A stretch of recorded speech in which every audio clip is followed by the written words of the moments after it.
over every time I bought something new. I had too much stuff. Now wear what I have. Well, clothes are expensive Yeah. too.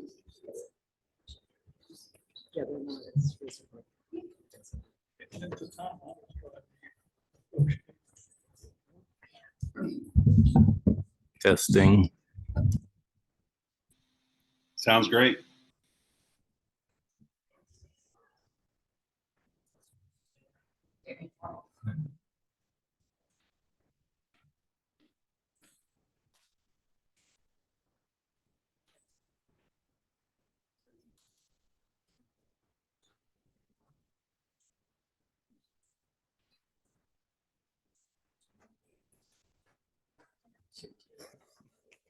I was like, that's not him. No, don't say anything. Don't talk. Oh my gosh. I'm not going to be able to handle this. I'll stay on mute. I brought the Bible. I was like, why does it say ham? I was like, that can't be him.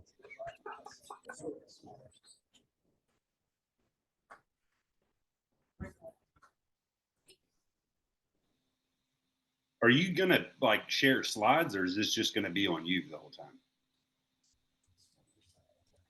Are you there? Yeah, can you hear me? Yeah. Are you gonna share slides on this screen, or this screen is just gonna show you? It's just going to show me. Do you want online to have video on or off? Because you're recording it. So It doesn't, I mean, it records. We just put it on our YouTube channel for people that can't make it at night. got it. Yeah. Do you even know what this class is? Why are you here? Well, I saw it in your email bulletin. Thank you. They're very like, who are you talking to that way? much. Here's the story. Here's a long story. I saw it in your bulletin. Yeah, it's on the. Well, I mean, I'm trying to get more academic with it, or at least a greater academics.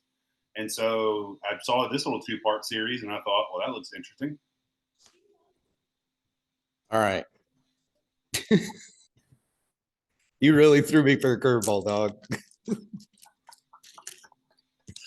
right. I was like, I'm going to surprise them, and then I was like, wait, what if it's members only? And this thing is like, there's like a, and I was like, well, I got the password. I don't need any of that. Gosh. All right. Take your face off the screen. There you go. All right. That's one of my friends from college who I don't want you to hear him speak or say anything. That's because I'll sound way better and way smarter than him. No. He's on there. He's not supposed to be talking. That's Dan Tomlinson. That's Hambino. He also probably didn't tell you I'm way more handsome, but that's okay. Thanks. No, he's an LSU fan. All right, we got a lot to do, class, today. As I said in our last class, we're gonna try and bridge the gap between the end of the Third Crusade and the lead up to World War I.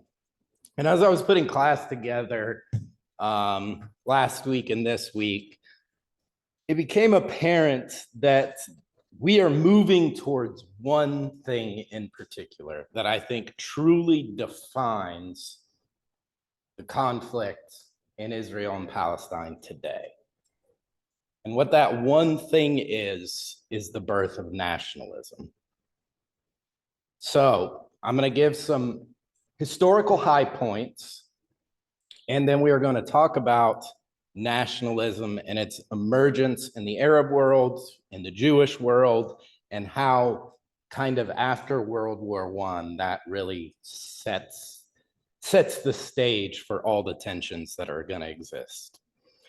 And while we're doing this, we're also going to talk about how do nationalism and religion kind of feed into each other, or how are they distinct, or how are they separate?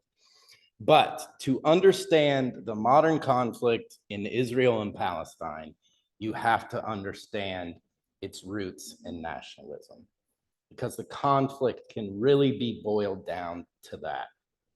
and why there is so much hate, why there is so much animosity. And if we want to blame anyone, there are a lot of people to blame, but if we wanted to blame anyone, it would be the British. All right.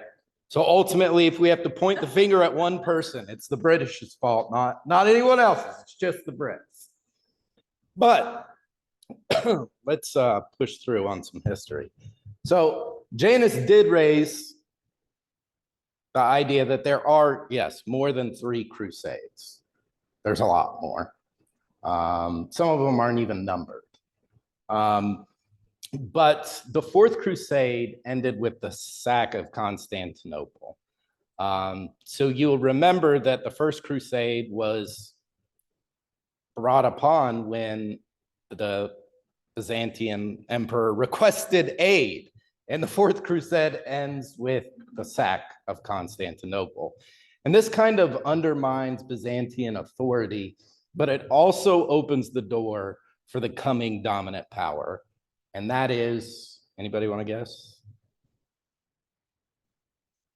The Ottoman Empire. Very good. So after the Byzantine Empire, after the sack of Constantinople, this really creates the space for the rise of the Ottomans. Now, the Ottomans aren't Arabs. They're Turkish.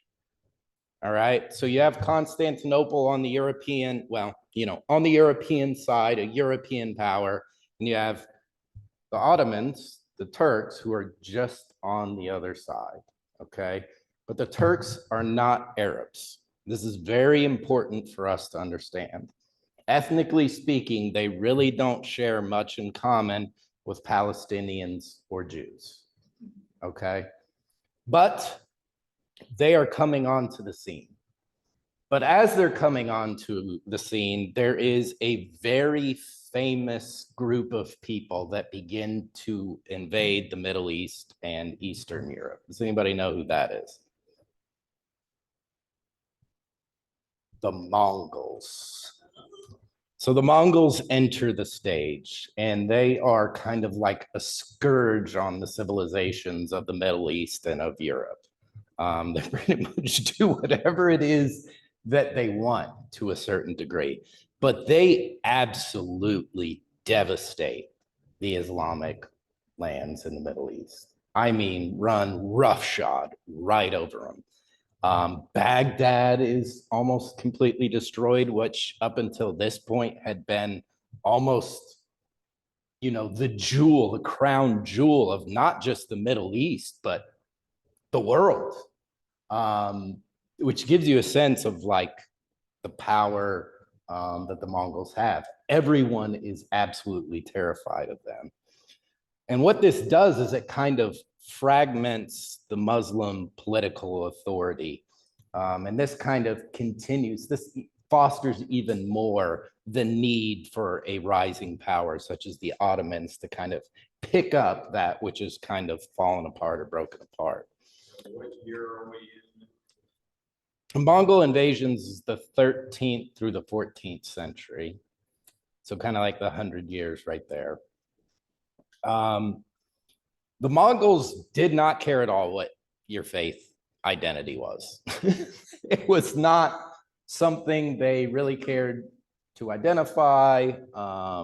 So this idea of, religious pluralism, this diversity of religion, kind of just inherent, it naturally continues because the Mongols really don't care. This religious diversity would influence the Ottomans. And it's kind of like the same thing with the Romans. Let people practice their religion as long as they pay tax, who cares, right? So this will become the policy of the Ottoman Empire. So to kind of bookend the Ottoman Empire, what we're looking at is roughly 1299 to 1453. So 1299 to 14. This is kind of their rise to preeminence. This is their ascendance. And they position themselves as the protectors of Islam and the successors to the caliphate. So after the Mongols have decimated the Middle East, the Ottomans step in as kind of that protectorate. of the Islamic belief and kind of step in and fill the void created by the Mongols. I do want to note that with the sack of with the sack of Constantinople and the rise of the Ottomans, Christian influence in the Holy Land severely decreases. And part of this is a lack of interest in what's going on in the Holy Land. But the Ottomans have a very firm grip on what is going on in Israel and Palestine at this time. But I do want to introduce, this is not connected yet with what we're going to be discussed with Israel and Palestine, but it is important in understanding the birth of nationalism and how that will come to find its way to Israel and Palestine.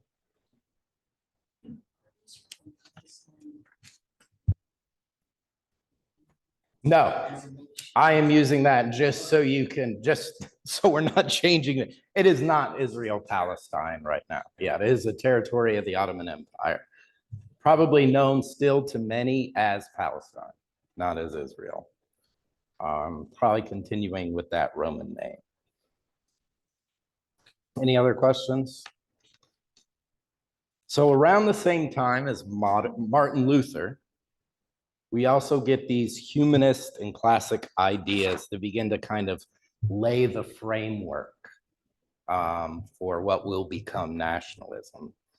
And it's interesting that if you think about what Luther did, he is kind of leaning into an idea that will become kind of a nationalistic idea.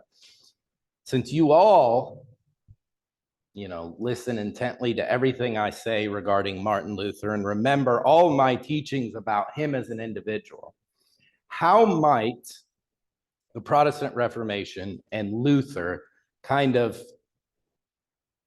emphasize a decentralization of Christianity?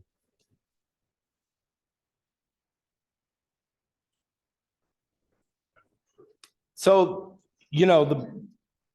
the very fact that he was excommunicated and another church kind of grows out of this becomes in some ways a German identity. There's still plenty of Catholics in Germany, but now there is this thing called the Protestants, what will become Lutheranism. So yeah, a kind of religious identity that is territorial. But Luther also creates the avenue for people to be able to read the Bible in their own language. So up until this point, it had been in what? Latin, and that was it. So with Luther, with the printing press, what we now have is Bibles being printed in people's native languages. Now, can everyone read? No. But educated people who do know how to read for the first time are able to hold scripture in their hand and read it for themselves. So this lifts up the individual as opposed to just the institution. The institution of the church had all the power. They were the only ones that could read the Bible, if they were the only ones who could read Latin. But most people couldn't. So this individualization of faith kind of is a precursor to nationalism. What really kind of kicks nationalism off, though, happens 250 years later with the French. The French Revolution, the rise of Napoleon, the execution of King Louis. But this belief that France isn't the kingdom of France ruled by a king. France is a nation, all right? And the people are what constitute the nation. So it takes the identity, much in the same way Luther took kind of some of that authority away from the church. It's exclusive monopoly on scripture, on doctrine, dogma, creed, all of those things. France does that for the nation state. Okay? So these are kind of like, as the Ottomans have their power, have their influence, Europe is kind of going through this shift. this understanding, something that happens in the Reformation and continues on in France. So the seeds of nationalism have now been growing in Europe. And it's just important that we understand this doesn't just up and appear in Palestinian Arab thought and Jewish thought, but these are things that are happening in Europe. When it gets introduced, so in 1798, Napoleon decides he's going to invade Egypt. Great idea. I'm just going to invade Egypt. And when he does, he brings a lot of people over with him who have a lot of ideas about a nation and a nation state. And this is when the idea of nationalism is first introduced. So 1789, approaching 1800, is when Arabs begin to understand or hear or think of the idea of national. What does it mean to be Arab? What does it mean to live in our country? How do we identify ourselves? Because for the longest time, it was, we're subjects of the Umayyad dynasty and the caliphates and now the Ottomans. We haven't changed. Who rules us has changed. It's also important to note that as we're moving into this period of European nationalism, there's also begins to be a lot of anti-Semitic programs that are happening in Europe. So pogroms in Russia, there is an exclusion or limitation of Jews in certain Western countries. Does anyone know the Dreyfus case? Has anyone ever heard of that in France? So it was a Jewish officer who was arrested and accused of being a traitor to the nation. Come to find out, it was really just scapegoating a Jewish person, as he wasn't actually guilty. But it was kind of this, big headliner that France was kind of embarrassed, executed this guy, come to find out he was innocent all along. So Jews are also getting this sense, the diaspora, they're spread out all across Europe and the Middle East. But with the rise of nationalism in Europe, and with a lot of Jews living in Europe, this is where the idea of Zionism really begins. What does it mean that we are a nation? We don't have a homeland. Where can we get a homeland? And for them, where would they like their homeland to be? Israel, which has not been its own nation, ruled by itself for how long? 2,000 years. It has not been a nation. It has not ruled itself for 2,000 years. Okay? But this becomes kind of that Zionistic belief, a nationalistic identity is kind of that we rule ourselves. We're a sovereign nation. We're one peoples. And for the Jews, this is perfect. We've been bullied, we've been belittled, we've been persecuted, we've been driven out, we've been the whipping boy in almost every place we've lived. So the idea of nationalism really fits in with that identity, that fear, that anxiety that the Jewish people have carried with them almost wherever they go. So what you have there is kind of this nationalistic, Zionistic belief that we need a homeland. That is problem, I guess I will. That is problem one. All right. That is what's going to make this conflict between Israelis and Palestinians almost unsolvable. A Zionistic, nationalistic identity for the Jewish people. Okay. Any questions before I continue to go on?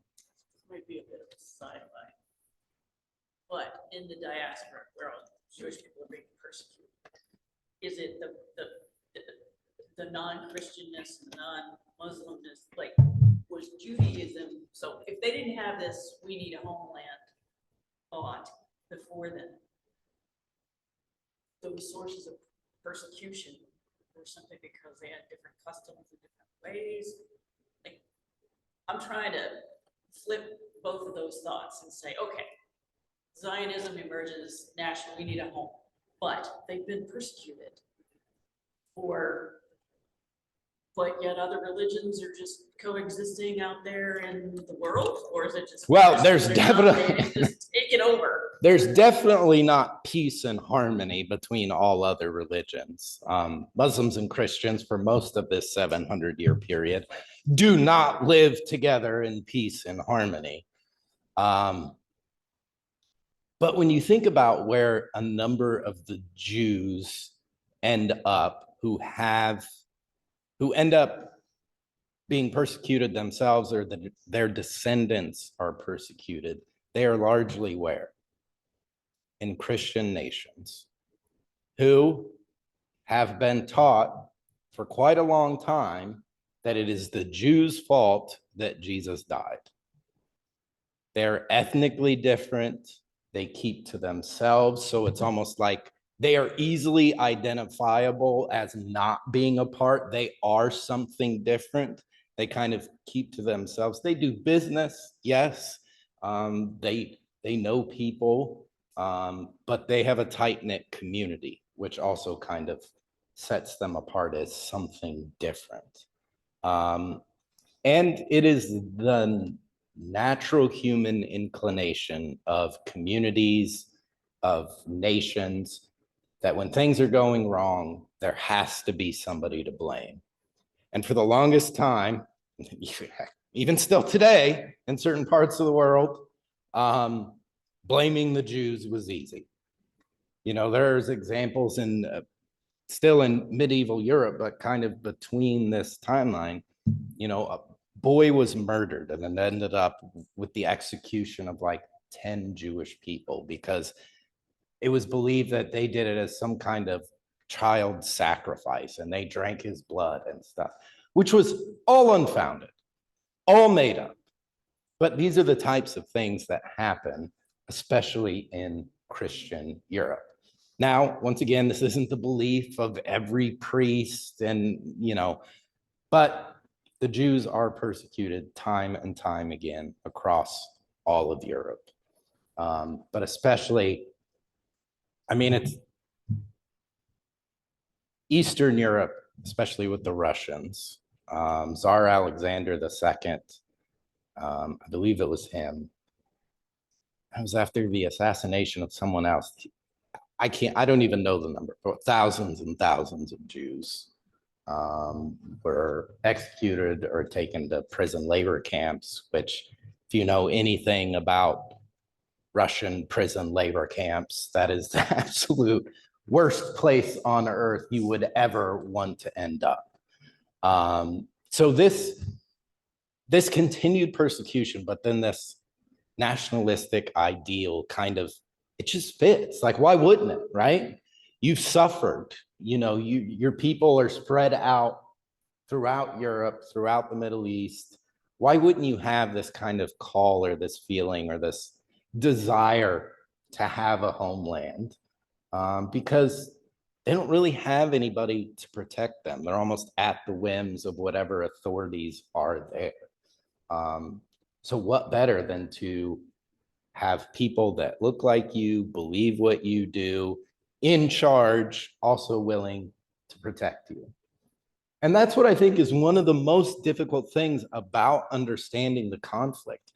I don't think either side's case begins in a place that's not totally understandable and is totally justified.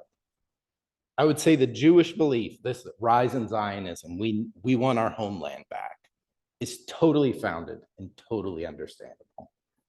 This is why we'll get to it's the British fault towards the end of class and in our next class. But this is kind of what's happening. And I know this is almost our first real shift away from just talking about Israel, Jerusalem, and Palestine, but it's important to understand because everything is going to, after World War II, well, no, during World War I and after World War I is when everything, everything that's been brewing, everything that's happened for the last 2,000 years is just all of a sudden going to be thrown in a pot together. At this time, were there defined nations here? Yes. And Well, the idea of nation really comes in with the French. During the French Revolution, this idea of a nation as a people is really kind of birthed by the French. So for the longest time, it would have been a kingdom, a king and his subjects, right? So that's not a nation. The French kind of coined that phrase, and that becomes like really the birth of an idea of what is a nation. All right. how did the Jewish people think their own promised land? How is that defined geographically? As an entity? So in my understanding, how they would define it as much as very much along the same lines as the Romans defined it. So modern day Israel is very closely connected to how the Romans formed the borders of Israel. But they would have used scriptural references as well as an idea of this is our homeland. It's not lost on them where maybe their ancestors would have lived. But what they know is we are Jews. God gave us this land. It is ours. And we'll see that they're not the ones who get to draw up the border when it comes, when the nation of Israel is established, they do not get to set the borders, okay? And once again, that'll go back to kind of what we've talked about in our last class, is this outside influence of power, kind of setting its eye upon Israel, Palestine, and kind of making decisions for the people who don't live there or don't have vested interests in there. It was occupying when Zionism emerged and Jewish people decided. So the Ottoman Empire And they still goes a long time, I think 700 years, roughly, that it rules its territory in the Middle East, the Holy Land, Turkey.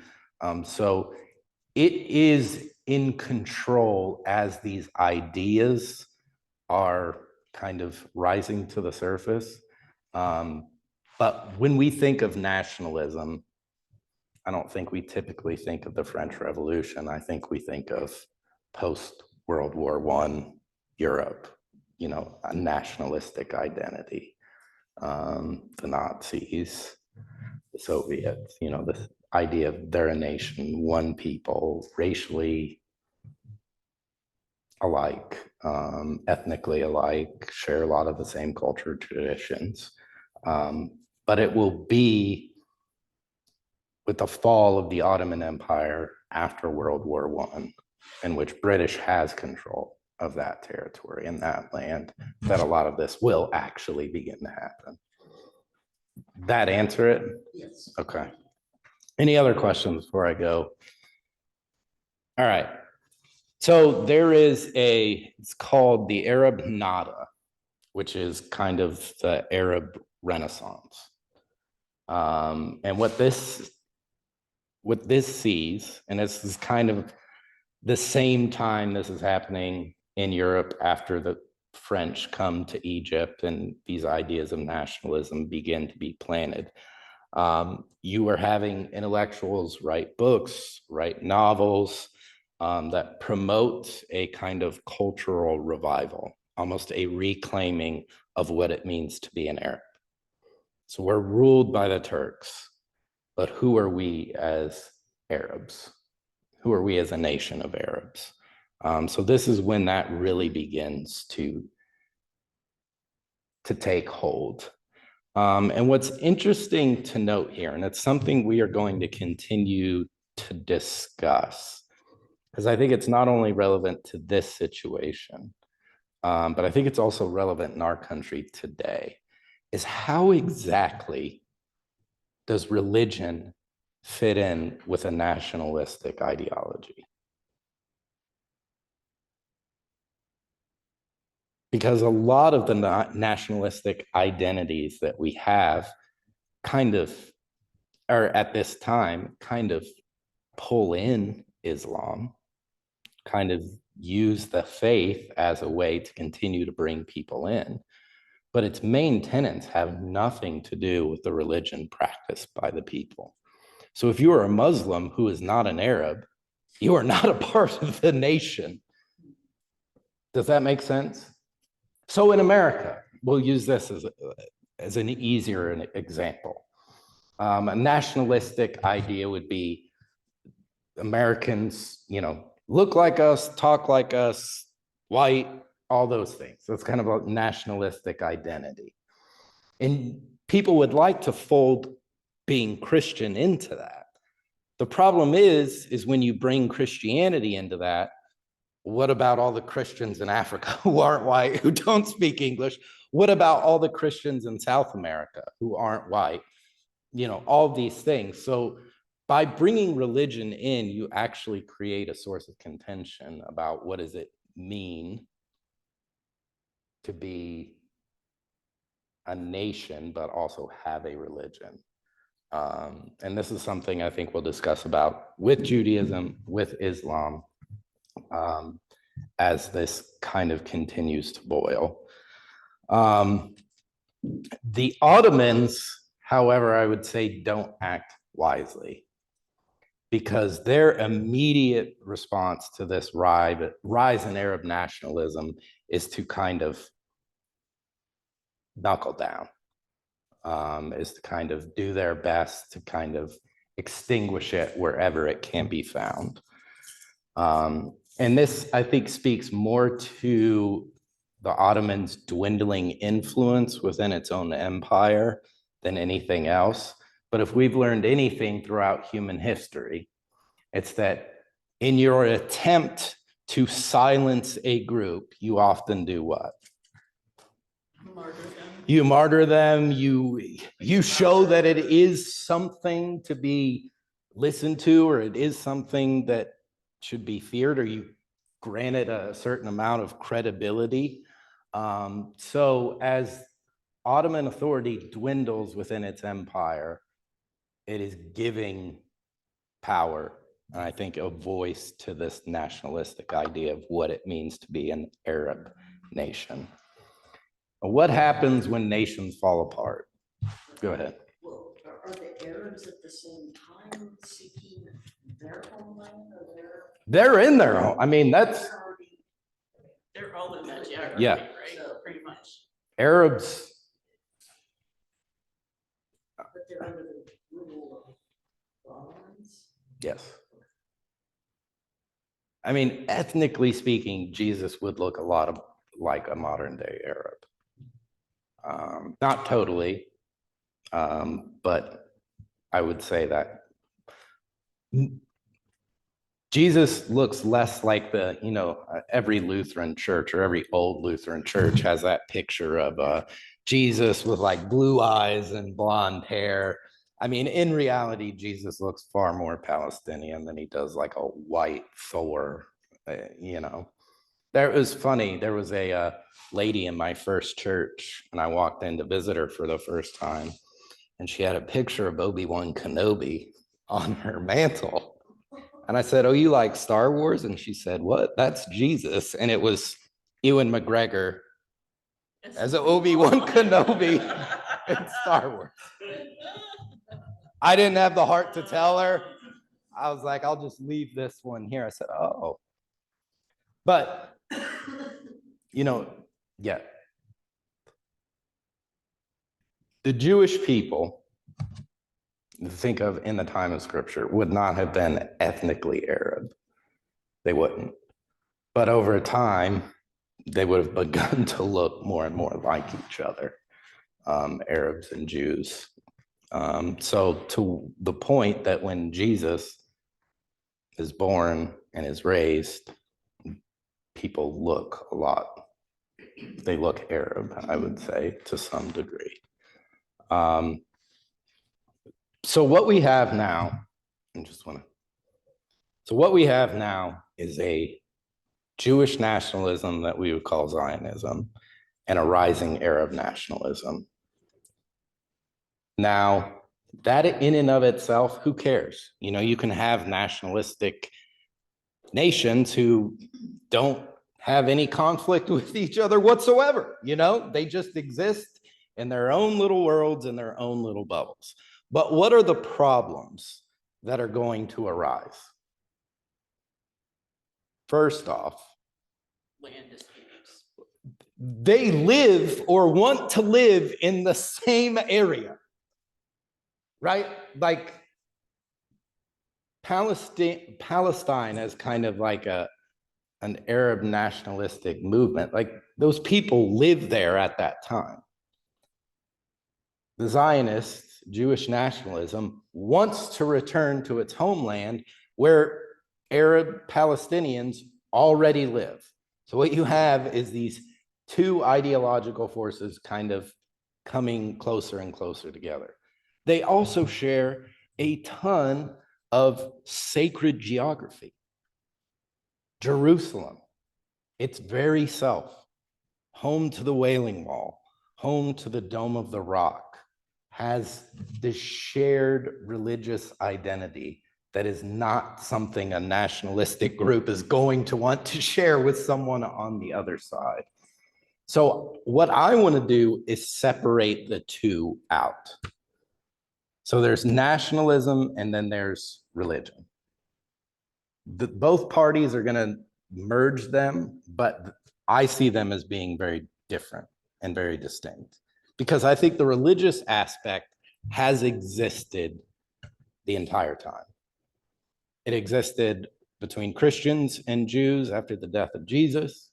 It existed between Jews and Muslims with the rise of Islam, Christians and Muslims with the rise of Islam, religious conflicts in the Crusades. Like religion far outdates nationalism. It will play a part because I think in a lot of ways it tries to get pulled into what it means to be X, Y, or Z. Both sides, both parties need the Ottomans to fall apart, which the Ottomans will do in World War I. They will pretty much, empire will collapse. I would also say Ottomans do everything in their power to make sure that it thrives, as opposed, you know, we talked about how they want to stifle it, but all they do is end up giving it voice, giving it power. So what do I want to talk about? Do I want to dive? So what is myth? This is a word I'm going to start to use, and I think it's very important for us to understand what myth is. What is myth? What? Myth, M-Y-T-H.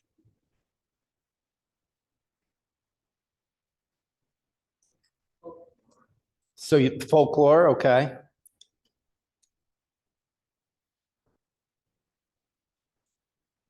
That's not really written down.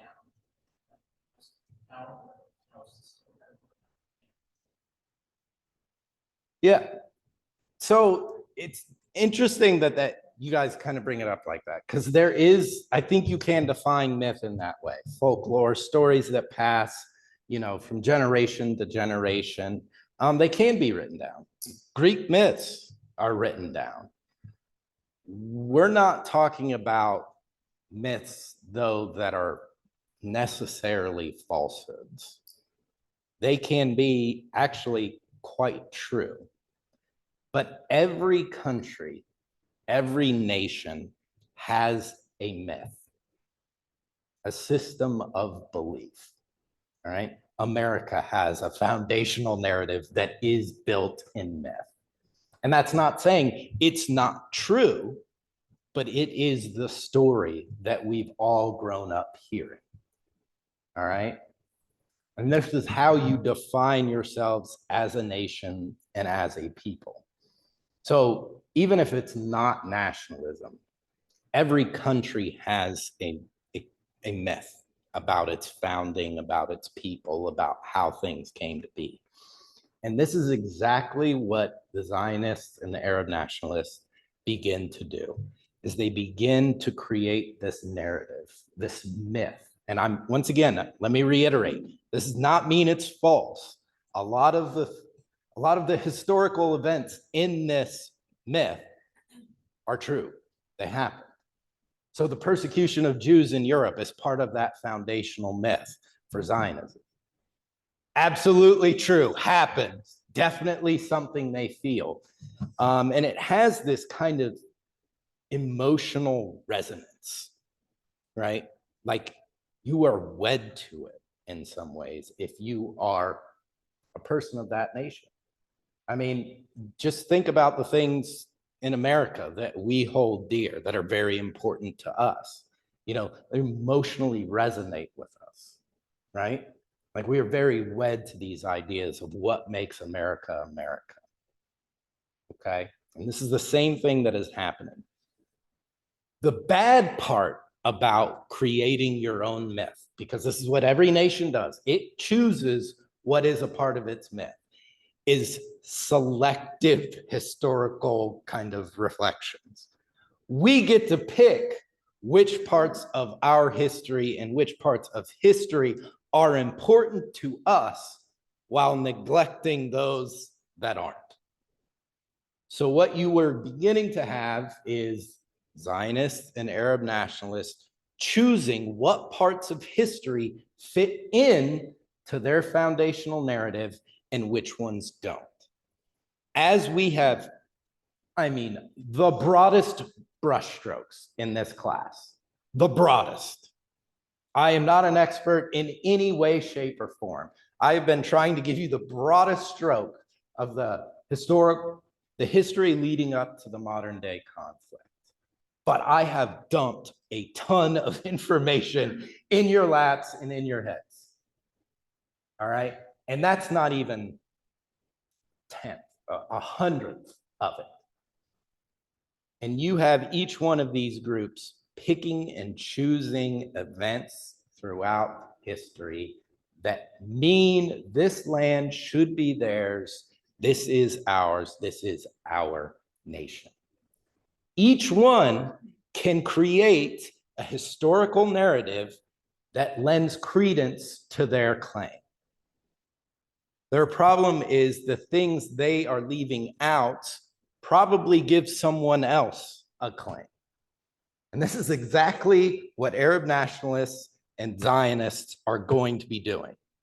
The Zionists are going to create a myth and a historical narrative that is true, but not the whole truth, that fits into why this land should be ours. The Arab nationalists are going to do the exact same thing. So when you hear people talk today, whether it's various Palestinian leaders throughout its kind of creation, whether it's, Benjamin Netanyahu today, a lot of things that they say about their history are true, but it's not the whole truth. They speak their myth. They speak their story as they see it, which is fine, but it's not everything. Okay. And I think that's really important. And I think I'm considering this the tipping point when we move from ancient history, medieval history to kind of modernity, modern history, and current events. That this is that tipping point.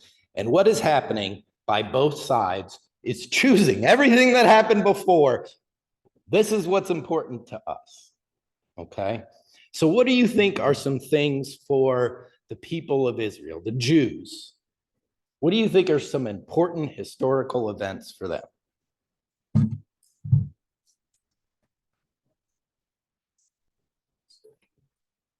Yep, definitely a big one. God gave this to us. What else?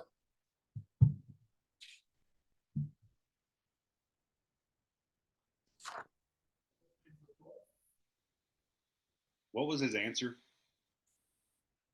What? I couldn't make out what his answer was. Scripture. Got it. Thanks. What else?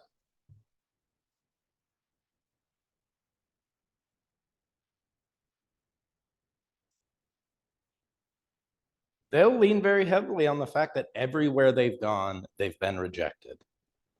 So their shared trauma of their persecutions, of being moved here, there, and everywhere is kind of historical evidence that they should go back home. It's almost as if saying, you don't want us, you don't want us, you don't want us. Let us have our own nation back to the land that God gave us. Okay? And they also make a claim, which is, there is truth in it, that Palestine, you know, as it's referred to at this time still, is underdeveloped. It is a land without a people. People live there. But the Holy Land has not had this kind of modernization that has happened in a lot of other places in Europe and the Middle East. I mean, the idea of modern cities, there are no modern cities there, quite like there are in other parts of the world, especially where the Jews in Europe live. And this is one of the interesting things that I think, you know, the idea of colonization, the idea of, you know, us with our big buildings and our highways and our everybody has a car. Like, we look at all those other places as underdeveloped. You know, we need to go there and we need to help bring them into modernity type thing. You know, this is kind of that belief system. And that's kind of, in a nutshell, the myth. Once again, I use that word not as saying it's not true. My goodness, I'm gonna have to speed up. So what do you think an Arab or a Palestinian myth might include? Yeah, Palestinians have lived in that land uninterrupted for centuries and centuries. To say that it's anyone else's land, I mean, we buy a piece of property and it would be appalled to think that anyone else could claim that from us. Their ancestors have lived there for centuries and centuries. They consider themselves, and we probably could, as the indigenous people of that region at this point, when these things are happening. It's also, you know, this Arab unity, this Arab nationalistic identity kind of solidifies them. Like, this is our land. These are our people, not just here, but these are our people surrounding us. So it kind of, why would we leave? Which I think is a source of huge contention today. You know, you'll hear a lot of people say, well, why don't the other Arab nations just take the Palestinians? You know, why can't Israel have its own nation? Why can't the Palestinians just have their own? Why can't the Jews have Israel? And why can't the Palestinians just go to other Arab nations? This is a big talking point and has been for the last 20 years or so.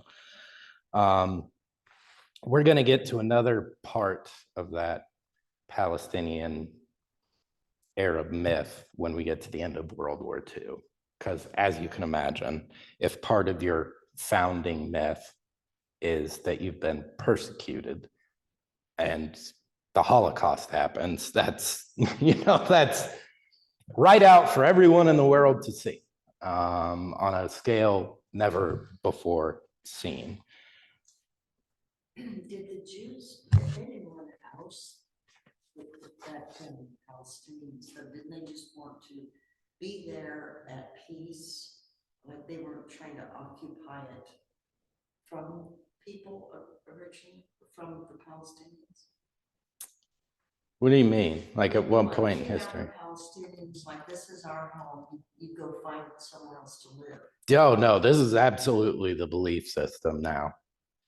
As the Zionist understanding rises. Say Never You, mind this is our land, centuries you need reclaiming it. to start leaving. Their ultimate goal was to secure their lands and move out anyone who was there. That's how you reclaim the nation for yourself. What was the amount or the population of Jewish people that were in Israel? Like, had they all been thrown out? So is there anybody All right. left? I'm not going to spend 5 to 10 minutes looking exactly through my notes because I do have those statistics somewhere, but it is somewhere around 3 to 5%. Okay. So 3 to 5% of the people who live in Israel, kind of late 1800s into the 1900s, only about 3 to 5% of them are Jewish. So the Jewish people would presume that the Arabs should buy into their biblical myth, essentially. about the Well, the other part of the this founding myth of a Palestine as a nation is that in some ways they have been the stewards of these sacred and holy sites. When was the last time that anyone ruled Jerusalem and wasn't a Muslim? 700, 800 years since it's had a Jewish or Christian ruler. I mean, far longer than that for a Jewish ruler, but they could consider themselves stewards of. And the Ottomans, the walls in Israel or in the old city in Jerusalem, those were rebuilt by the Ottoman Turks. You know, one thing we can always give the Arab stewardship in the Holy Land is they did a fantastic job of kind of preserving the sanctity of Jerusalem. They kind of kept it intact. They were good stewards of it. They never tore down the Wailing Wall. They never completely leveled the Church of the Holy Sepulchre. Like, they were good stewards of this very sacred land. And this is, once again, part of their foundational myth. So what we have, competing myths, both seeking their own state. Zionism wants a Jewish state, Palestinian nationalists wants a Palestinian state. There's sacred geography. And I would say this is a perfect time to kind of just what we're going to talk about in our next class. So, kind of in leading up to our next class, are the Ottomans the goodies or the baddies in World War I? The baddie. I mean, you know, that all those words everything's more nuanced than what I thought it was in school growing up, when it seemed so easy. Who are the good guys and who are the bad guys? But the Ottomans are baddies. And the British see opportunities with Arab nationalists to supply them with intelligence, supply them with arms, to do their best to destabilize Ottoman rule in World War I. And with this come a lot of promises. And what do you think those promises are? You're going to have your own land. You're going to have your own state. You're going to have your own government. And while they're telling this to the Arabs, they're also telling the Jews, the Zionists, what? You're going to have your own land. It's all going to be yours. So what the British have done in kind of destabilizing and then taking over control of the Holy Land, of Jerusalem, of what will become Israel. This will, at the end of World War I, this will fall under British control. They have made the same promise to two different groups. Before the end of World War I, though, Brad, haven't really the British got their foothold in there? So, Like 16 1916, 1917, but they pretty much, all right, we're here, we're not going anywhere. So what we have in the beginning in the 1800s, but it just increases more and more throughout that time period, is increased visibility and investment of European nations in Israel. All right. So Queen Victoria Hospital, built by, I think, the Kaiser, Germany, there, pouring resources. There's a Lutheran church in the old city built during that same time. British, French, all have influence, all have people there. And this is allowed by the Ottomans.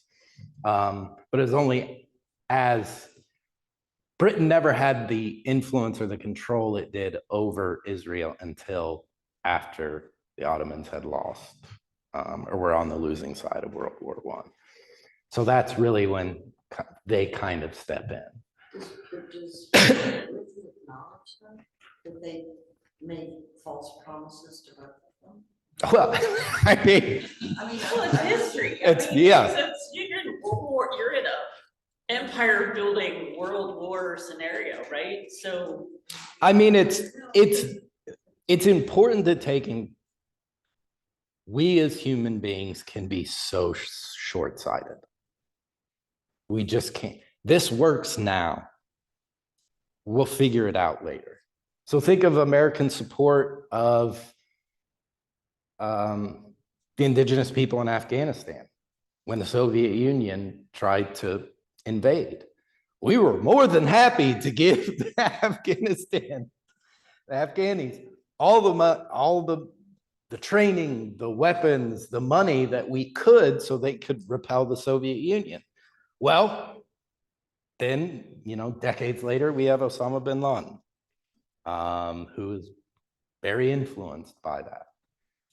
So I think this is just another instance of this will destabilize the Ottomans. We're making promises. We'll figure it out. And I would say ultimately, after the end of World War II, it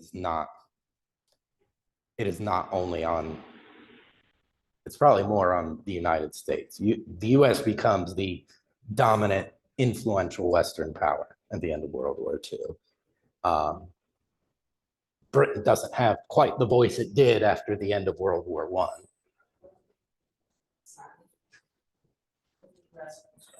Yeah.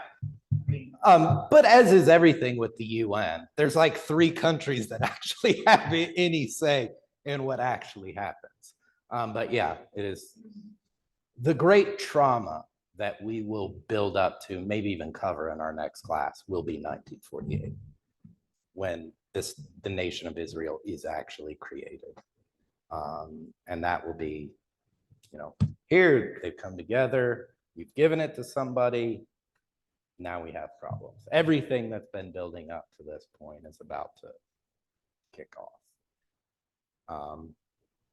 So that's kind of, we are heading into, in our class, we're heading into World War I, which we would think would have nothing to do with Jerusalem and the Holy Land. But I would argue the fate of Israel, of Jerusalem, of Palestine is entwined here. And it's really when, it's the start of when everything goes bad, as if they're, as if history had been flowery and happy up until this point. But another thing that I think is important for us to understand is part of that collective founding myth in Arab nationalism is the brutality of the Christians during the Crusades. Okay? It's important that we understand that, especially considering in 1948, the UN, which most influential countries in the UN, Britain, the United States, and France, very white Western Christian nations, are going to give Palestine to Israel to rename. So that is only going to fuel this kind of negative viewpoint of the West and of Western Christians. in the eyes of the Arab nationalists. Kind of seeing, they've chosen a side and it's not our side. So I think a lot of that, the rise of terrorism in the Middle East towards the West, I think also kind of you could say it's because 1948, but I think it honestly does begin in the Crusades. It's part of that founding myth. When the Christians came and they won victories, they were brutal. That's who they are. That's who they still are. That's kind of the belief of Arab nationalists.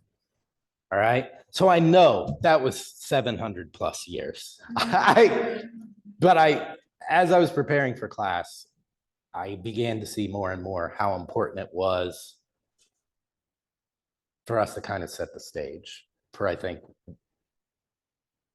the next two or three classes, probably three to finish. This is really it. We have built up to this and now it's getting ready to explode. So any questions before we end?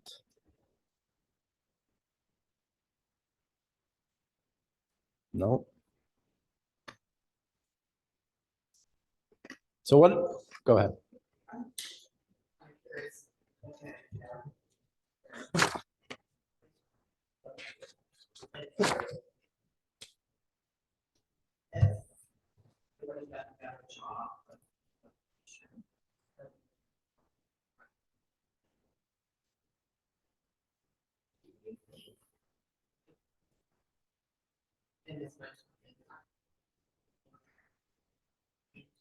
Where do they draw? It's not in the middle. So Palestinians are right in the middle here. You gotta move.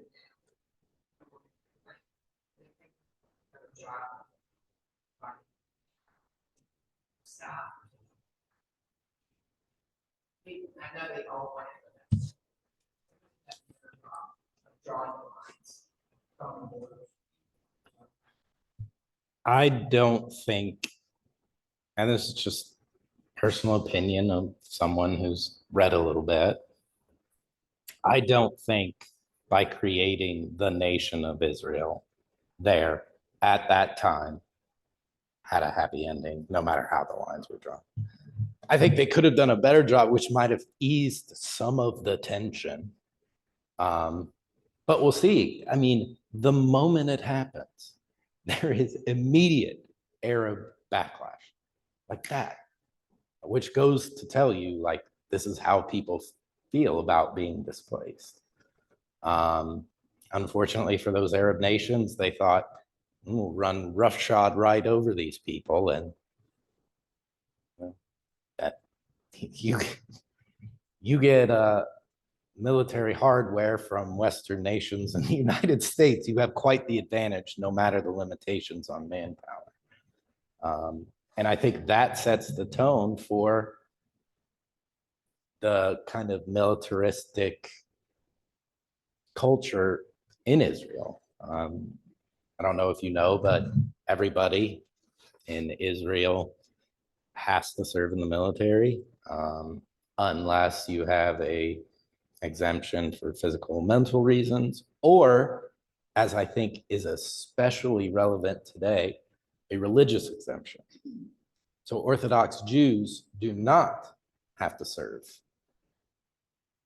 Most of the people in Netanyahu's cabinet who are pushing for war are Orthodox Jews who have never had to serve, but are more than willing to send other Israelis into harm's way in Gaza and Syria and those types of things. But that's for probably the last class. So the stage is set. Everything is kind of built up to this point. And I think with now taking that turn to modernity, the Holy Land has been both of a place of intense focus and backwater forgotten, who cares? Okay, that is the story of history of Israel. It has seemed super important at times, and it has been irrelevant at times. It was irrelevant to the Romans. It was a backwater, nothing territory, nothing province, until they started doing all these revolts. And then they became a huge focus for Rome until Rome kind of, dealt with that. And then it was nothing. And then, it becomes intense focus for Christians, for Muslims and Jews leading up to the Crusades. In its relevance, its importance, its focus had kind of dwindled there for a while as the Ottomans held domain. Because the Ottomans were Turkish, they weren't Arabs, they weren't as invested in the Holy Land as other Arab empires would have been or had been up until that point. But now the focus is getting ready to take a monumental shift. So, sound good? So our next class will be what happens World War I, post World War I, and maybe we'll go straight into, maybe we'll end the next class with 1948 and pick up with the class after that with the Arab Spring and the 7 Days War or whatever. It's a day's work, which goes to show you it wasn't a very close when it comes to combat. All right. All right. Thank you, everybody. We are nearing the end. I don't know if that's exciting for you or relief. I don't know. Definitely move off history. It requires way too much reading. Did you learn that in college you're not supposed to be a history major for that one reason? I mean, I liked some subjects in history. This one I actually did enjoy. A lot of the things I know about this, I actually learned in college. 7 Deadly Sins starts Sunday, which I'm very excited about. I got the first class done today. But I don't. Which one will we focus on? Oh, we're doing Pride, and I might. Fear is rolled in there at the end, but you know my classes. I know y'all. You'll get me so off topic that I won't finish. It's your fault. But I don't know. What are you guys interested in next? Oh. This one was very rich for me. There continues to be. So that's unhelpful, Sylvia. It is. I'll give it some thought. I'm sure I will, so. What it teaches us is how much we really don't know. It's humbling, very humbling. All right.